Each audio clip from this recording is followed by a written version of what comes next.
Assalamualaikum warahmatullahi wabarakatuh. Waalaikumsalam warahmatullahi wabarakatuh. Kaifa halukum? Alhamdulillah, innana bil khair. Alhamdulillah. Baik, Nana Ustaz, sebelum kita mulai pembelajaran, langkah baiknya kita siapkan, kita rapikan yang ada di atas meja. Kemudian yang ada di bawah meja, di bawah kursi, kalau ada sampah silakan dibersihkan dan dirapikan tempat duduknya supaya kita nyaman dalam belajar, ya, supaya tenang kita dalam belajar, ya. Oke, sudah siap? Baik, siapa ketua kelasnya di sini? Pandu. Oke, sebelum belajar, Pandu tolong pimpin doa ya, semoga berkah pembelajaran kita. Amin. Silakan Pandu pimpin doa. Qabla ta'lumina fi hadhihi sabah aina qra doa qabla ta'lum wa itsnani salasa. Bismillahirrahmanirrahim.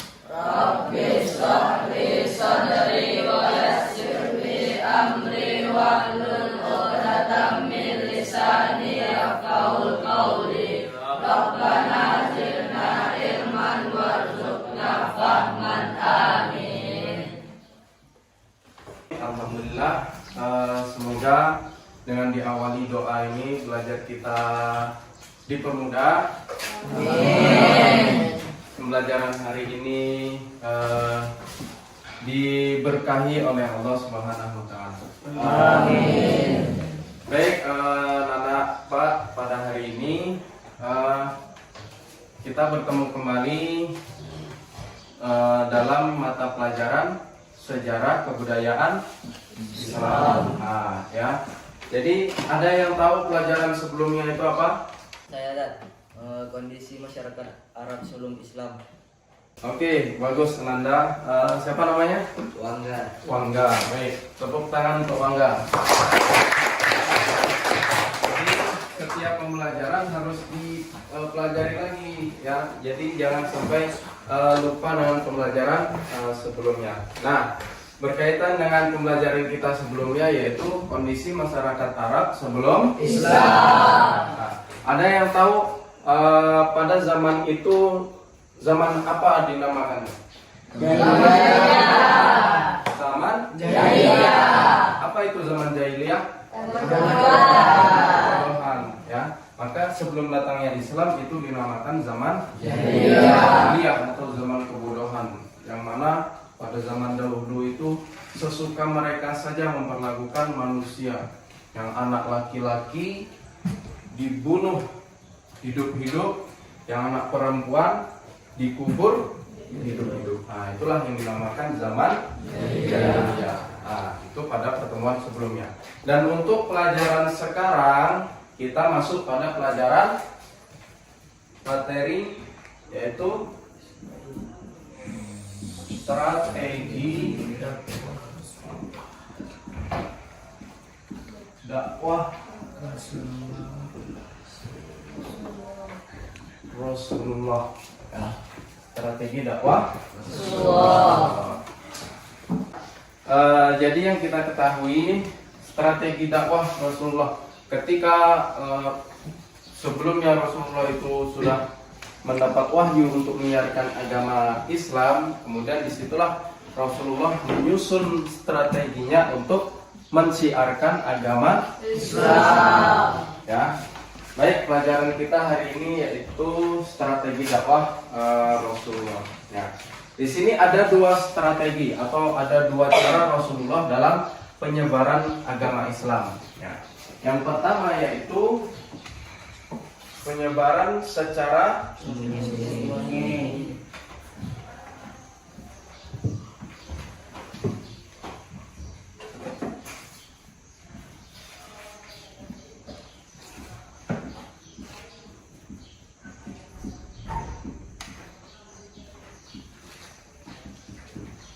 Ya, dakwah secara sembunyi.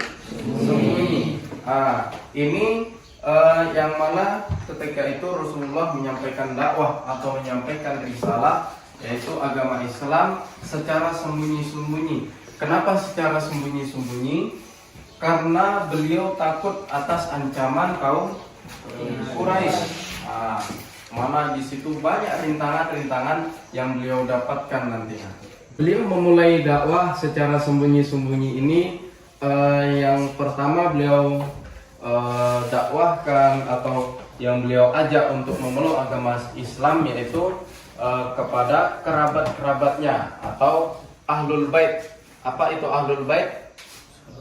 Keluarga, ya, keluarga terdekat atau keluarga yang ada di rumah. Kemudian itu istrinya, kemudian pamannya dan lain sebagainya. Nah, itulah yang orang-orang yang pertama beliau ajak untuk memeluk agama Islam. Selanjutnya dari setelah beliau dakwah kepada keluarga-keluarganya, setelah itu baru beliau berdakwah kepada para sahabat-sahabatnya, ya, para sahabat-sahabatnya. Singkat waktu beliau berdakwah ini atau menyiarkan agama Islam secara sembunyi-sembunyi ini berlangsung selama 3-4 tahun. Nah, di sini beliau keliling pada para sahabat, kepada para keluarga-keluarganya, paman-pamannya untuk menyiarkan agama Islam. Berapa lama tadi? 3-4 tahun dakwah secara sembunyi-sembunyi. Nah, sekian lama yang beliau mendakwahkan agama Islam ini atau menyiarkan agama Islam ini, singkat waktu, singkat cerita, ada beberapa orang yang ikut dengan kepercayaan Nabi Muhammad atau ikut dengan dakwahnya. Siapa itu? Nah, yang pertama yang ikut yaitu Siti Khadijah. Siapa itu Siti Khadijah? Istri Nabi Muhammad. Nah, kemudian selanjutnya yaitu Ali bin Abi Thalib. Nah, setelah Ali bin Abi Thalib ada Zaid bin Harisah, ya ini anak angkat beliau. Kemudian selanjutnya yaitu Abu Bakar. Siapa Abu Bakar ini? Sahabat Rasulullah. Kemudian Ummu Aiman. Nah, Ummu Aiman ini adalah pengasuh beliau ketika kecil dulu. Nah, yang mengasuh Rasulullah ketika kecil yaitu Ummu Aiman. Kemudian ada banyak lagi yang mengikuti dakwah Rasul ini ketika beliau mengadakan dakwah ini secara sembunyi-sembunyi. Ya, fahim toh? Rasulullah secara sembunyi-sembunyi. Yang mana beliau lakukan ini, beliau keliling kepada para sahabat, kemudian para keluarga-keluarganya, itu kurang lebih selama 3-4 tahun. Nah, setelah kurun waktu 3-3,5 tahun tadi, kemudian beliau punya strategi dakwah lagi, yaitu dakwah secara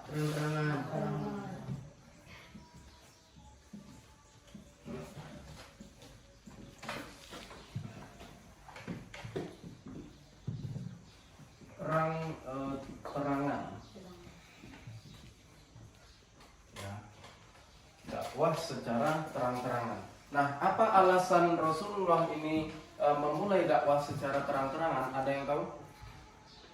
Tidak ada yang tahu? Alasannya yaitu ketika turunnya wahyu, yaitu Al-Quran surat Al-Hijr ayat 94. Nah, di situ artinya sudah mengungkapkan tentang dakwah Rasulullah ini secara terang-terangan. Ustaz minta di antara kamu ada yang mau baca? Saya. Oke, Latif. Maka sampaikanlah Muhammad secara terang-terangan segala apa yang diperintahkan kepadamu, dan berpalinglah dari orang yang musyrik. Oke, terima kasih untuk Latif. Kita beri aplaus untuk Latif. Dan di ayat itu artinya sudah jelas ya, bahwasanya perintah untuk Nabi Muhammad untuk berdakwah secara terang-terangan. Maka dakwahkanlah secara terang-terangan apa yang menjadi perintah bagimu Muhammad. Nah, sudah jelas di situ. Setelah itu, setelah turunnya wahyu, setelah turunnya ayat itu, maka Rasulullah bertekad untuk berdakwah secara terang-terangan. Beliau itu sudah menerima semua resiko yang ada di jalanan nanti, baik itu mau dibunuh, bahkan diganggu oleh kaum-kaum yang lainnya. Nah, inilah tekad Rasulullah untuk memulai dakwah secara terang-terangan. Nah, setelah beliau menjalankan dakwah secara terang-terangan ini, dan dakwah ini pun mendapat respon baik dari tokoh Bani Ghifar yang tinggal di sebelah barat Laut Merah, ya, yang menyatakan pemimpin tingginya yaitu menyatakan bahwasanya beliau masuk Islam. Nah, yang namanya adalah Abu Zar Al-Ghifari. Nah, beliau ini adalah pemimpin tertinggi di Bani Ghifar. Nah, setelah itu, kemudian setelah masuknya Abu Zar Al-Ghifari ini masuk Islam, kemudian beliau pulang nih. Abu Zar ini tadi pulang ke kampungnya, kemudian untuk mendakwahkan Islam juga, untuk mendakwahkan Islam di kampungnya, yang mana di kampungnya itu mayoritas adalah Bani Daus. Nah, Bani Daus. Ya. Kemudian dari situlah banyak orang yang masuk Islam. Nah, dari sinilah dari Abu Zar tadi kemudian pulang ke kampungnya untuk berdakwah. Ada yang memeluk agama Islam, kemudian yang memeluk agama Islam tadi juga berdakwah ke tempat lain. Kemudian banyak lagi, akhirnya sampai sekarang alhamdulillah masih juga orang bertambah dalam masuk Islam. Ya, jadi memang benar Islam ini turun sebagai rahmatan lil alamin. Ya, nah itu. Jadi itulah sedikit tentang materi kita, yaitu tentang strategi dakwah Rasulullah. Nah, ketika itu ada dakwah secara sembunyi-sembunyi dan ada juga dakwah secara terang-terangan. Nah, jadi materi kita ripukan di sini, dan setelah ini untuk memperkuat materi kita hari ini, Ustaz akan bagi dua kelompok, yaitu yang sebelah kanan Ustaz ini kelompok 1 dan sebelah kiri Ustaz ini bagi kelompok 2, ya. Dan tugasnya nanti silakan antum menyimpulkan. Ini kelompok 1 menyimpulkan materi tentang dakwah Rasul secara sembunyi-sembunyi.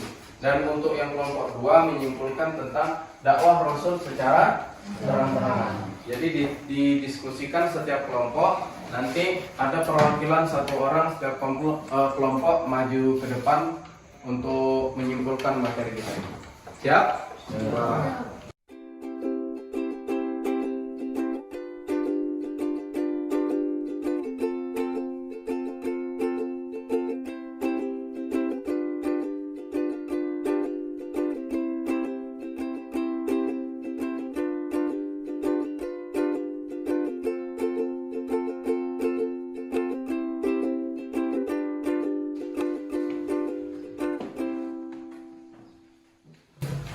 Ya baik, waktu sudah selesai untuk menyimpulkan hasil belajar kita hari ini. Dan setelah ini saya minta perwakilan dari per kelompok satu orang untuk menyimpulkan di depan. Oke, dari kelompok 1 siapa yang menyimpulkan? Oke, kelompok 1 silakan untuk menyimpulkan dari kita hari ini. Kelompok 1 tentang ini ya, dakwah secara sembunyi-sembunyi. Nah, begini.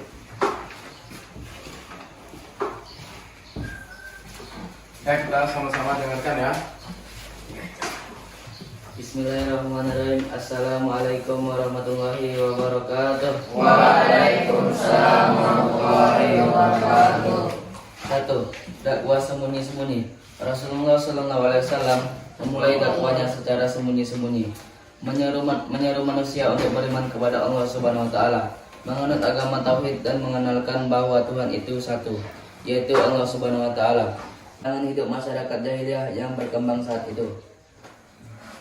Wassalamualaikum warahmatullahi wabarakatuh. Waalaikumsalam warahmatullahi wabarakatuh. Oke, kita beri aplaus untuk kelompok 1. Dan selanjutnya kelompok 2 udah siap? Udah siap?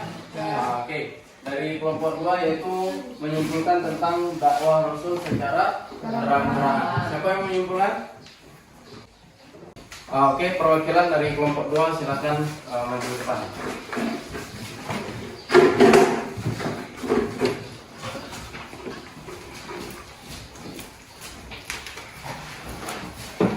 Bismillahirrahmanirrahim. Assalamualaikum warahmatullahi wabarakatuh. Waalaikumsalam warahmatullahi wabarakatuh. Dakwah terang-terangan. 3 tahun lamanya Rasulullah SAW berdakwah secara sembunyi-sembunyi di rumah sahabat Arkam bin Abi Al-Arkam. Penduduk Makkah banyak yang sudah mengetahui dan mulai membicarakan agama baru yang beliau bawa. Mereka menganggap agama itu sangat bertentangan dengan agama nenek moyang mereka. Demikian Islam mulai tersebar di luar Makkah. Assalamualaikum warahmatullahi wabarakatuh. Waalaikumsalam warahmatullahi wabarakatuh. Oke, beri aplaus untuk kelompok 2. Jadi itulah kesimpulan dari materi pelajaran kita hari ini, yaitu tentang dakwah Rasul secara sembunyi-sembunyi yang mana tadi sudah disimpulkan kelompok 1, dan juga dakwah Rasul secara terang-terangan disimpulkan kelompok 2 ya. Jadi dari sini sudah jelas pelajaran kita hari ini? Alhamdulillah ya. Oke, kita cukupkan sampai di sini pembelajaran kita. Semoga pelajaran ini diberkahi oleh Allah. Dan pesan Ustaz, jangan pernah melupakan pembelajaran apapun pelajarannya. Ya, paham toh? Oke, sebelum kita tutup, Ustaz mau absen dulu mengecek kehadiran antum semuanya. Ada yang tidak hadir hari ini? Rafa, mana Rafa? Oh, ya, biar ada halangan ya. Oke, kita doakan semoga dia cepat sembuh. Dan juga antum semuanya jaga kesehatannya. Ya. Oke, kita tutup pembelajaran kita hari ini dengan mengucapkan hamdalah dan kafaratul majlis.